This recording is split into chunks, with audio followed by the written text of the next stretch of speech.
প্রিয় বন্ধুগণ, আসসালামু আলাইকুম। রাত পোহালে ঈদ। কিসের ঈদ? কোরবানি ঈদ বা বকরি ঈদ।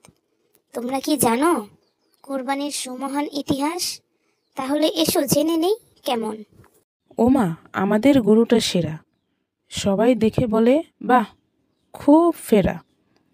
সাদা কালো দাগে মিশে এমন গরু কেউ পায় না বেছে।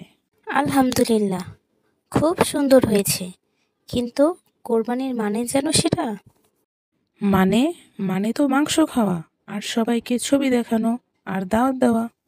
গরু মানেই ছবি নয়, হে আয়ান ভাই, আল্লাহর পথে ত্যাগ করাই কোরবানিটা তাই।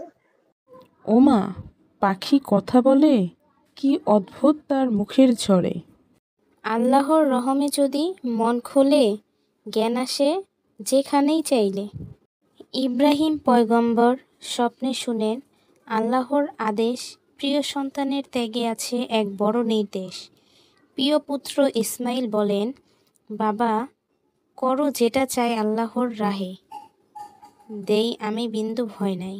পরিশেষে আল্লাহ দিলেন রহম এক দুম্বা, ঠিক সময় ত্যাগের পরীক্ষায় পাশ পিতা পুত্র, রব চির দয়াময়। আমি যদি গরু কিনে শুধু দেখাই, গরিবের হক মেরে খাই, তার মতো হতভাগা ত্রিভুবনে নাই। অবশ্যই বাবা, গরু কেবল বাহার নয়, মনে রেখো এটা আমানত, গরিবের হক রয়, তবেই হবে কোরবানি জগৎময়। আল্লাহ খুশি হন তখনই যখন তুমি দাও হেসে, অহংকার নয়, করো দান হৃদয়ের গভীর বেশে। কোরবানি শুধু পশু নয়, তোমার অহংকার, তোমার লোভ ত্যাগ করো আল্লাহর জন্য, সেটাই আসল ঈদ, আসল আনন্দ।